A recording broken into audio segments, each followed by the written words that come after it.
Assalamualaikum warahmatullahi wabarakatuh. Perkenalkan, kami dari kelompok 1 atau kelompok RAA akan menjelaskan materi tentang pengembangan kurikulum internasional Reggio Emilia dan Hexcoop. Sebelum kami memaparkan materi yang akan kami sampaikan, izinkan kami memperkenalkan anggota kelompok kami terlebih dahulu.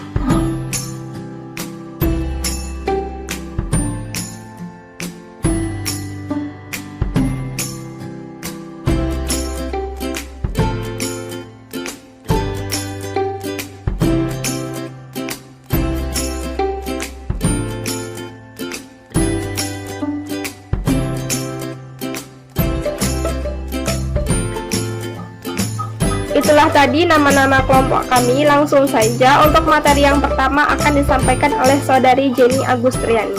Kepadanya dipersilahkan. Assalamualaikum warahmatullahi wabarakatuh. Saya Jenny Agustriani, NIM 1920210032. Di sini saya akan menyampaikan materi yang pertama mengenai pengertian model dan pengertian kurikulum.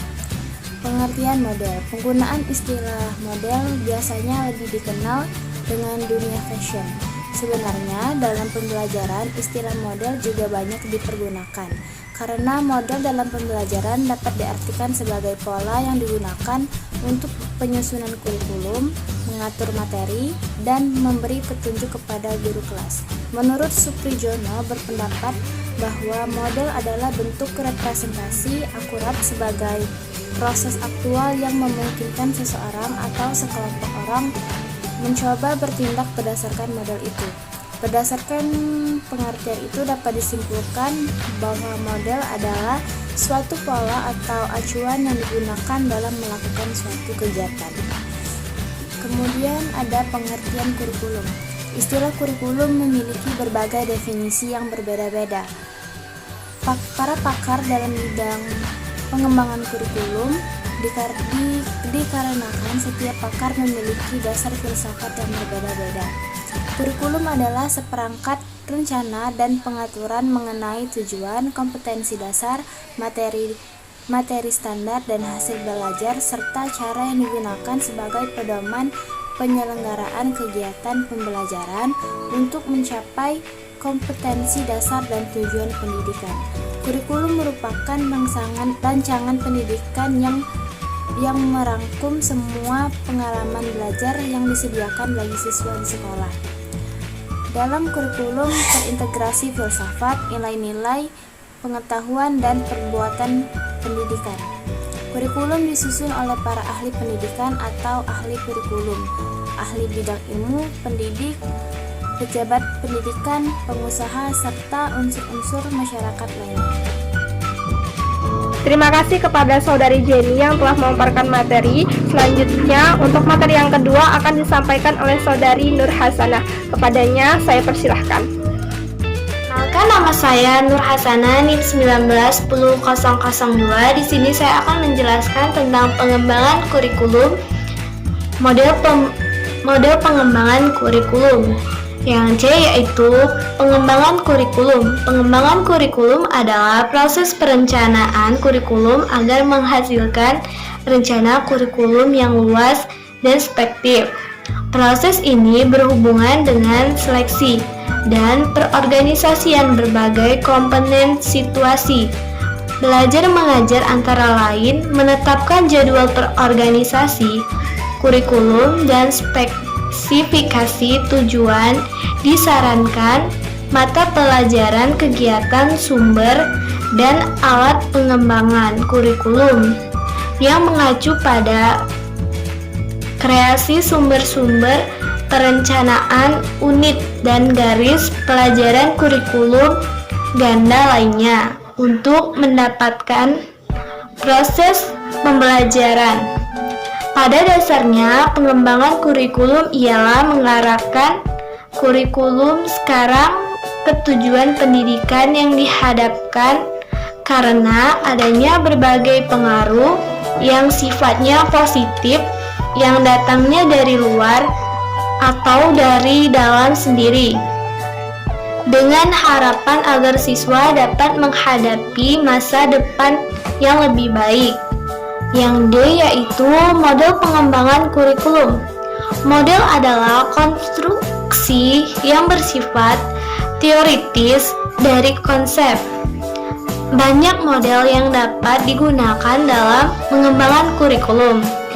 Di dalam pemilihan suatu model kurikulum, bukan hanya didasarkan pada kelebihan dan kekurangan-kekurangannya saja, tetapi juga harus mempertimbangkan dengan sistem pendidikan dan sistem pengolahan pendidikan mana yang dianut serta model konsep pendidikan mana yang digunakan, model pengembangan kurikulum dalam sistem pendidik, dan pengolahan yang sifatnya sosialisasi. Berbeda dengan yang didefinisikan, model pengembangan dalam kurikulum yang bersifat subjek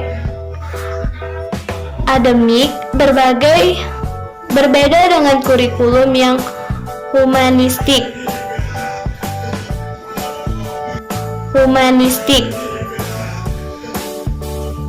Terima kasih kepada Saudari Nur Hasanah. Untuk materi yang ketiga akan disampaikan oleh Saudari Azah Nadia Balkista. Kepadanya saya persilahkan.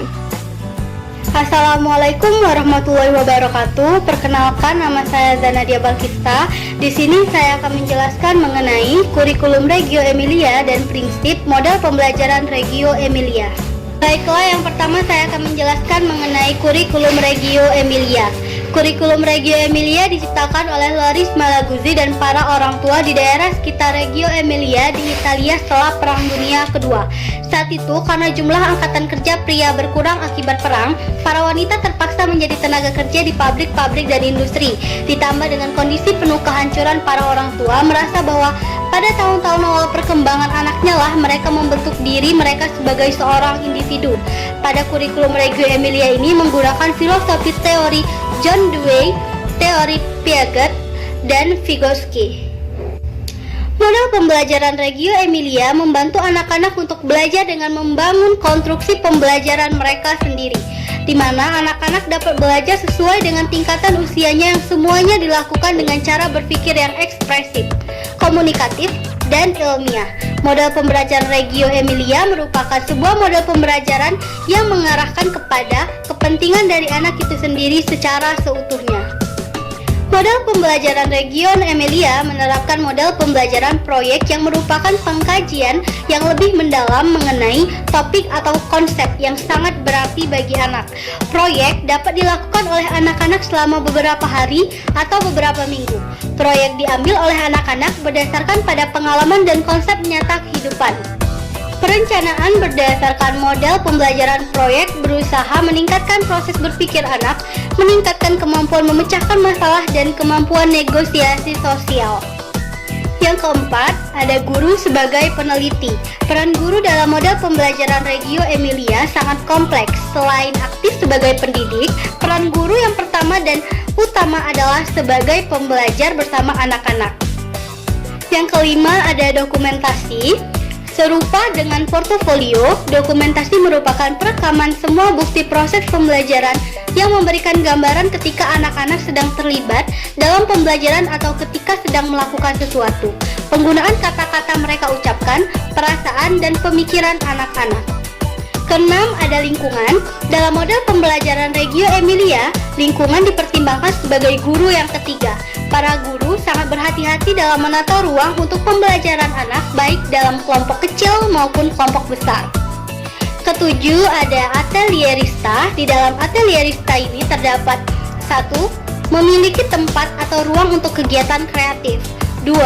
Membantu orang dewasa memahami proses belajar anak melalui dokumentasi. Ketiga, menemukan proyek yang menarik minat anak. Keempat, memandu anak melakukan proyeknya sendiri. 5. Mendokumentasikan proyek hasil kerja anak. Selanjutnya, kedelapan, ada pedagogis. Di dalam pedagogis ini terdapat 1. Memastikan kualitas program. 2. Membuat dokumentasi pembelajaran. 3. Membina profesionalisme guru. 6. Mengkoordinasikan proses administrasi, teknikal, pembelajaran, sosial, dan politik dalam sistem pendidikan. Baik, mungkin itu saja yang bisa saya jelaskan. Lebih dan kurangnya saya mohon maaf. Wassalamualaikum warahmatullahi wabarakatuh. Terima kasih kepada Saudari Azza. Untuk materi yang keempat akan disampaikan oleh Saudari Winda Wulandari. Kepadanya, saya persilahkan. Baiklah, di sini saya Winda Wulandari akan menjelaskan materi yang C, yaitu faktor metode Reggio Emilia. Faktor-faktor yang melekat dalam pendekatan Reggio Emilia yaitu yang pertama, citra anak, yang kedua, seni ekspresif dalam pembentukan prasekolah, yang ketiga, progetazio, yang keempat, hubungan masyarakat dan orang tua sekolah, yang kelima, lingkungan hidup, dan yang keenam, guru sebagai peserta didik. Materi yang D yaitu kompetensi pembelajaran Reggio Emilia. Kompetensi pembelajaran dalam mode pembelajaran Reggio Emilia yaitu yang pertama, mengkomunikasikan kekuatan ide-ide dan hak-hak anak, potensi dan sumber-sumber yang seringkali kita abaikan. Yang kedua, mempromosikan studi, penelitian, eksperimen dalam pembelajaran dengan konteks pembelajaran yang aktif, konstruktif, dan kreatif. Yang ketiga yaitu meningkatkan profesionalisme guru, mendukung suatu kesadaran yang tinggi terhadap nilai-nilai kerjasama dan kebermaknaan hubungan antara anak dan keluarganya. Yang keempat yaitu menjadikan topik utama dari nilai-nilai penelitian, observasi, interpretasi, dan dokumentasi dari pengetahuan yang dibangun dari proses berpikir anak, mengoordinasikan kunjungan bimbingan ke dalam program pendidikan, pameran budaya, seni, seminar, dan kursus-kursus dalam isu pendidikan dan budaya anak usia dini. Materi yang E yaitu implementasi metode Reggio Emilia. Nah, tidak dilakukan lagi. Ada banyak hal yang dapat kita pelajari dari para pendidik yang menerapkan Reggio, khususnya adanya kolaborasi antara pihak yang terlibat dalam pembelajaran anak dan dalam kehidupan sekolah. Adanya dokumentasi yang terperinci dari proses belajar anak, pentingnya lingkungan di pembelajaran, cara unik yang mana seni ekspresif digunakan sebagai stimulasi untuk semua bidang pembelajaran dan pengembangan profesional yang baik. Dalam menerapkan pembelajaran Reggio Emilia, sebaiknya berhati-hati karena metode ini tidak mudah langsung dipindah tangankan dan bukan merupakan metode mengajar yang dapat dengan mudah disalin, melainkan metode yang bervariasi dari sekolah ke sekolah sesuai dengan orang dewasa dan memberikan identitas kepada anak. Metode ini tidak statis tetapi terus bertumbuh dan berkembang. Pandangan pembelajaran Reggio Emilia terhadap suatu proyek pembelajaran yaitu yang pertama, memunculkan ide-ide yang diberikan anak atau dari minat anak. Yang kedua, proyek dapat diprovokasi oleh guru untuk membantu perkembangan anak. Yang ketiga yaitu, proyek dapat dikenalkan oleh guru melalui hal-hal yang menjadi minat anak, misalnya gedung-gedung tinggi, bentuk bangunan. Yang keempat yaitu, proyek harus merupakan sesuatu yang membutuhkan banyak waktu dalam pengerjaannya, agar dapat dikembangkan dalam pengerjaannya, sehingga anak dapat mendiskusikan ide-ide baru untuk melanjutkan pengerjaan proyek, untuk bernegosiasi dengan teman kelompok ataupun dengan teman-teman sekelasnya mengenai bagaimana pengerjaan proyek tersebut, dan untuk melatih anak mengurangi konflik. Yang kelima yaitu, proyek harus memiliki bentuk yang konkret, menyangkut pengalaman yang ditemui anak dalam kehidupannya. Penting bagi anak untuk mengetahui dan harus cukup besar untuk memuat pembelajaran pendapat. Selain itu, proyek juga harus kaya akan ekspresi dalam penyajiannya. Kerangka kerja untuk mencapai keberhasilan pembelajaran Reggio Emilia dilakukan melalui satu jaringan kerjasama yang luas dan pertukaran budaya.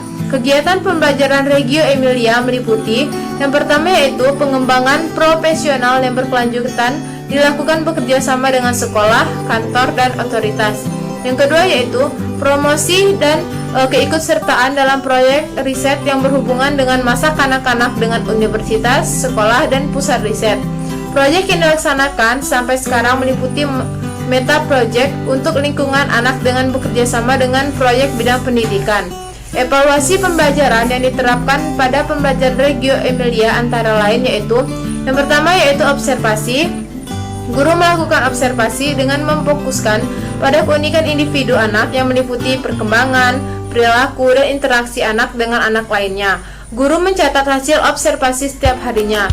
Yang kedua yaitu portofolio. Portofolio merupakan hasil dokumentasi atau kumpulan hasil karya yang telah dikerjakan anak. Portofolio merupakan jenis laporan yang didasari oleh penilaian secara periodik oleh guru bersama contoh lengkap yang merupakan gambaran perkembangan mental anak. Mungkin itu saja yang dapat saya sampaikan. Terima kasih. Terima kasih kepada Saudari Winda. Untuk materi yang kelima akan disampaikan oleh Saudari Salsabila. Kepadanya dipersilakan. Bismillahirrahmanirrahim. Assalamualaikum warahmatullahi wabarakatuh. Perkenalkan, nama saya Salsabila dengan NIM 1920210016. Baiklah, di sini saya akan menjelaskan materi saya tentang perencanaan model pembelajaran Reggio Emilia. Menurut Arifin, guru harus melakukan penilaian hasil belajar secara otentik. Hal ini tidak melihat guru melakukan penilaian secara otentik. Dalam hasil observasi tidak ditemukan aktivitas yang menggambarkan guru melakukan penilaian secara otentik. Dalam model pembelajaran dengan Reggio Emilio, mementingkan 3 unsur utama dalam pendidikan anak usia dini, yaitu tenaga pendidik, orang tua, dan masyarakat. Peran anak dalam pendekatan Reggio Emilia yaitu sebagai seorang yang mempunyai hak dan sebagai seseorang yang kompeten, belajar aktif, terus-menerus membangun dan menguji teori tentang dirinya sendiri dan dunia di sekitarnya. Lalu peran guru dalam pendekatan Reggio Emilia yaitu yang pertama sebagai peneliti saat anak melakukan eksplorasi. Yang kedua yaitu sebagai teman dalam memperoleh pengalaman belajar dan menemukan pengetahuan yang diperoleh. Lalu yang ketiga yaitu sebagai pemberi gagasan, pemecah masalah dalam suatu konflik. Lalu yang keempat yaitu untuk mengambil gagasan anak dan mengembalikannya dalam eksplorasi selanjutnya. Lalu yang kelima yaitu untuk mengorganisasikan ruangan kelas dan alat-alat yang digunakan dalam pemusatan estetik. Lalu yang keenam yaitu untuk mengorganisasikan material. Yang ketujuh untuk membantu anak-anak membuat keputusan yang bijaksana mengenai media. Lalu selanjutnya yaitu untuk mendokumentasikan kemajuan anak-anak, visual, rekaman Kessel, dan portfolio. Lalu yang terakhir yaitu memerlukan material khusus dalam penerapannya. Lalu materi selanjutnya yaitu tujuan pembelajaran dalam pendekatan Reggio Emilia. Yang pertama yaitu mengkomunikasikan kekuatan ide-ide dan hak-hak anak. Maaf, saya ulangi. Yang selanjutnya yaitu tujuan pembelajaran dalam pendekatan Reggio Emilia. Yang pertama yaitu sebagai sarana sebagai mengkomunikasikan kekuatan ide-ide dan hak-hak anak, potensi dan sumber-sumber yang seringkali terabaikan. Yang kedua yaitu mempromosikan studi, penelitian, eksperimen dalam pembelajaran dengan konteks pembelajaran yang aktif, konstruktif, dan kreatif. Lalu yang ketiga yaitu meningkatkan profesionalisasi guru, mendukung suatu kesadaran yang tinggi terhadap nilai-nilai kerja dan bermakna hubungan antara anak dan keluarganya. Lalu yang keempat yaitu menjadikan topik utama dari nilai-nilai penelitian, observasi, interpreksi, dan dokumentasi dari pengetahuan yang dibangun dari proses berpikir anak. Lalu yang terakhir yaitu mengorganisasikan kunjungan terbimbing ke dalam program pendidikan, pemeran budaya, seminar, dan khusus dalam insu pendidikan dan budaya anak usia dini. Hal-hal yang menyebabkan kurikulum Reggio Emilia masih bertahan sampai saat ini. Kurikulum ini terus bertahan dikarenakan pendekatan Reggio Emilia percaya bahwa anak belajar melalui interaksi dengan orang lain, termasuk orang tua, staf, dan teman-teman di lingkungan belajar yang ramah. Pendekatan melihat anak-anak memiliki sifat kompeten, banyak akal, ingin tahu, imajinatif, inventif, dan memiliki keingintahuan untuk berinteraksi dan berkomunikasi dengan orang-orang di sekitarnya. Pendekatan Reggio Emilia ini juga bagi pendidikan anak usia dini menarik perhatian pendidikan, penelitian, dan hampir siapa saja yang tertarik pada pendidikan anak usia dini dengan praktik yang terbaik. Bahkan Asosiasi Internasional untuk Pendidikan Anak Usia Dini telah merevisi dari praktik dan sesuai dengan tahapan perkembangannya. Baiklah, mungkin ini saja penjelasan dari saya. Apabila ada kata-kata yang salah, saya minta maaf. Saya akhiri. Wassalamualaikum warahmatullahi wabarakatuh. Terima kasih kepada Saudari Salsabila. Untuk materi yang ke-6 akan disampaikan oleh saya sendiri. Baiklah, saya Nining Siti Hamidah dengan NIM 1920210015. Di sini saya akan menjelaskan tentang sejarah singkat perkembangan High-Scoop. Pada perkembangan awalnya, High-Scoop digunakan sebagai nama kurikulum yang dikembangkan untuk anak usia 3-4 tahun. Pada perkembangan berikutnya, nama High-Scoop digunakan sebagai suatu pendekatan yang digunakan dalam program penyelenggaraan PAUD. Pada tahun 1960-an, program ini ditunjukkan untuk anak-anak yang mengalami kesulitan belajar atau anak luar biasa dengan situasi dan program sekolah dari lingkungan miskin Cilanti, Michigan. Pelaksanaan program ini ditunjukkan untuk mengatasi masalah-masalah negatif kemiskinan dalam sekolah bagi anak-anak di lingkungan tersebut. Selanjutnya, pada tahun 1962, David E. Weikart, Direktur Pelayanan Khusus dari Cilanti Public School, mengembangkan suatu program yang diberi nama dengan Perry Preschool Project, yang pada kemudian hari dikenal dengan High-Scoop Perry Preschool Project. Weikart mendesain proyek tersebut untuk merespon kegagalan sekolah yang senantiasa terjadi pada siswa SMA dari lingkungan miskin di Cilanti. Dengan menggunakan kurikulum Weikart dapat mengembangkan program intervensi bagi anak usia 3-4 tahun untuk mempersiapkan anak-anak prasekolah lingkungan miskin agar dapat sukses di sekolah.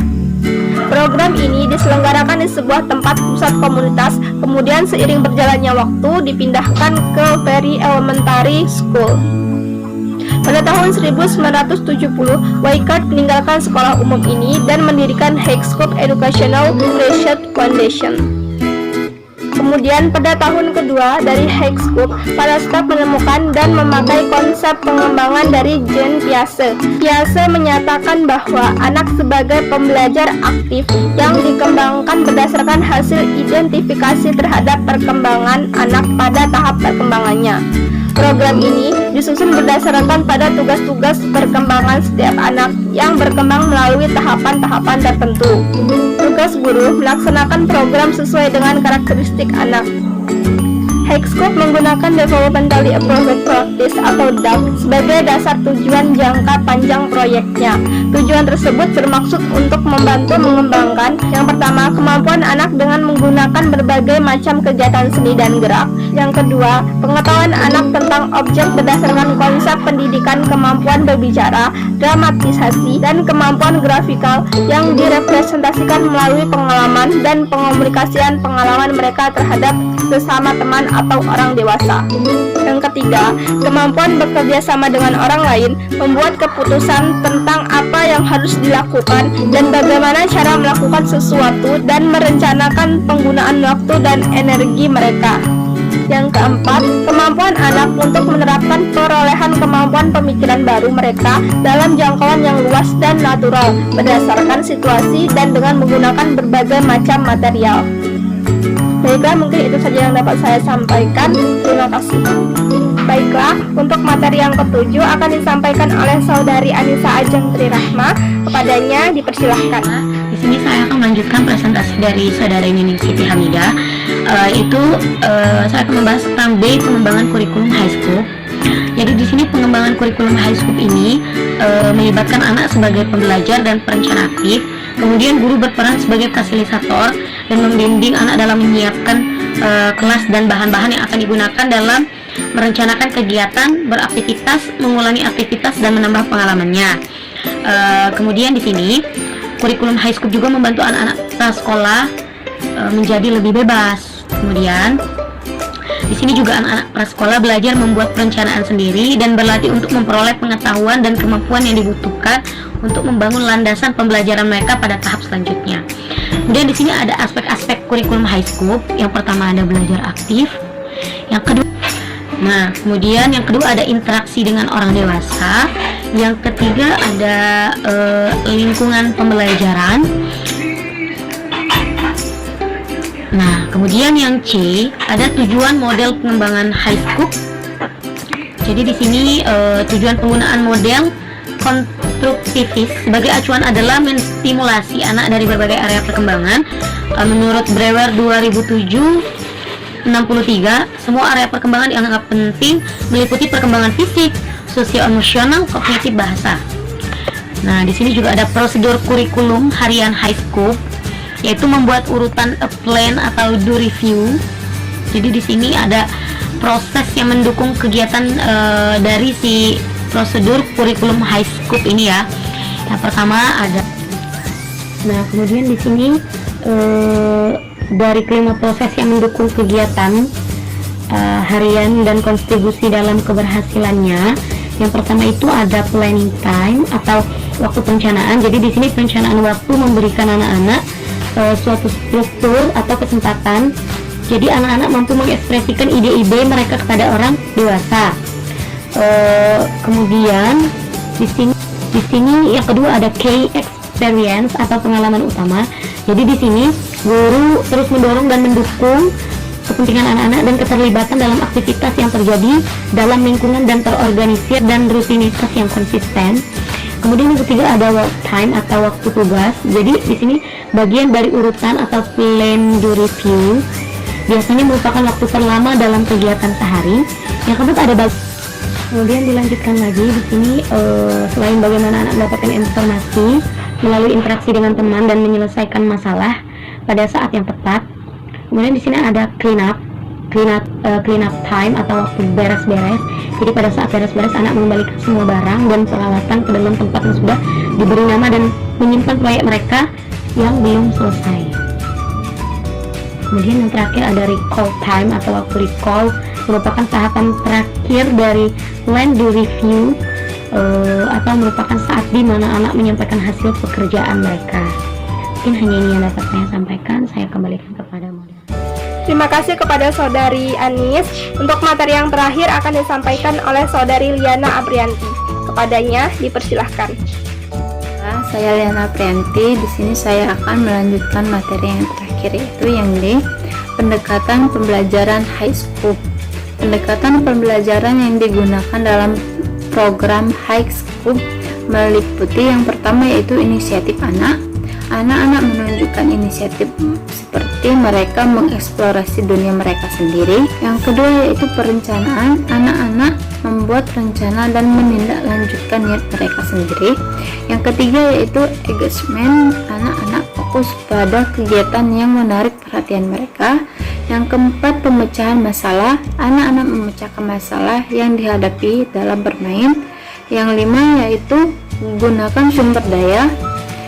Anak-anak mengumpulkan informasi dan merumuskan ide-ide tentang dunia mereka. Yang keenam yaitu refleksi. Anak-anak merefleksikan pengalaman mereka. Yaitu konsep high school. Yang pertama, penataan ruang kelas. Penataan ruang kelas, pengaturan kelas membuat anak lebih terlihat secara personal. Guru memilih sentra dan aktivitas yang dipakai di kelas berdasarkan beberapa pertimbangan, yaitu minat anak. Yang kedua, kesempatan untuk melibatkan secara aktif dalam mengurutkan angka, hubungan mengelompokkan, hubungan spesial, dan perkembangan bahasa. Yang ketiga yaitu kesempatan untuk menguatkan keterampilan dan konsep yang diperlukan serta kegunaan fungsional dari keterampilan dan konsep tersebut. Yang kedua yaitu jadwal harian. Jadwal harian mempertimbangkan level perkembangan anak, menyediakan 6-70 menit untuk proses plan to review, menyediakan isi area sebisa mungkin konsisten sepanjang hari dan merealisasikan jumlah transisi. Yang ketiga yaitu asesmen guru, tetap memperhatikan tingkah laku yang signifikan, perubahan ucapan, dan hal-hal yang dapat membantu lebih baik dalam memahami cara berpikir dan belajar anak. Guru menggunakan dua mekanisme untuk mengumpulkan data-data: catatan key eksperimen, yaitu pengalaman utama, dan portofolio. Selain itu, guru menggunakan catatan observasi untuk mengidentifikasi dan mencatat kemajuan anak dalam bidang pengajaran dan perilaku utama. Yang kedua yaitu kurikulum. Kurikulum high school berasal dari dua sumber. Yang pertama yaitu minat anak dan key eksperimen atau pengalaman utama, yang merupakan daftar perilaku pembelajaran yang dapat diamati berdasarkan kurikulum. Kurikulum pada minat anak bersifat sangat konstruktivistik yang menerapkan filosofi Dewey dan Piaget. Program high school berusaha untuk mengembangkan cakupan keterampilan yang luas pada anak, termasuk pada pemecahan masalah, interpersonal, dan kemampuan komunikasi yang penting untuk keberhasilan hidup yang sangat cepat berubah dalam masyarakat. Kurikulum mendukung inisiatif anak dengan menyediakan peralatan dan waktu untuk melanjutkan aktivitas yang mereka pilih. Mungkin itu saja yang dapat saya sampaikan. Selanjutnya saya kembalikan ke moderator. Terima kasih kepada Saudari Liana Aprianti yang telah memaparkan materi yang terakhir. Dapat disimpulkan bahwa dari makalah ini, bahwa model adalah konstruksi yang bersifat teoritis dari konsep. Banyak model yang dapat digunakan dalam pengembangan kurikulum. Model pengembangan kurikulum dalam sistem pendidikan dan pengelolaan yang sifatnya sentralisasi berbeda dengan yang desentralisasi. Model pengembangan dalam kurikulum yang sifatnya subjek akademis berbeda dengan kurikulum yang humanistik, teknologis, dan rekonstruksi sosial. Model pembelajaran Reggio Emilia membantu anak-anak untuk belajar dengan membangun konstruksi pembelajaran mereka sendiri, di mana anak-anak dapat belajar sesuai dengan tingkatan usianya, yang semuanya dilakukan dengan cara berpikir yang ekspresif, komunikatif, dan ilmiah. Model pengembangan kurikulum Reggio Emilia merupakan sebuah model pengembangan kurikulum yang mengarahkan kepada kepentingan dari anak itu sendiri secara seutuhnya. Kurikulum high school membantu anak-anak prasekolah menjadi lebih bebas dan mandiri atau independen, bertanggung jawab, dan menjadi pembelajar yang percaya diri. Dalam pembelajaran high school, anak-anak dilibatkan secara aktif dalam pembelajaran melalui penggunaan berbagai alat permainan yang ada. Orang-orang yang terlibat dalam pembelajaran dan gagasan-gagasan yang muncul diharapkan anak akan memperoleh sejumlah pengetahuan yang bermanfaat bagi pengembangan dirinya. Baiklah, mungkin itu saja yang dapat kelompok kami sampaikan. Apabila ada salah-salah kata, kami mohon maaf. Pada Allah kami mohon ampun. Saya akhiri, wabillahi taufik wal hidayah. Wassalamualaikum warahmatullahi wabarakatuh.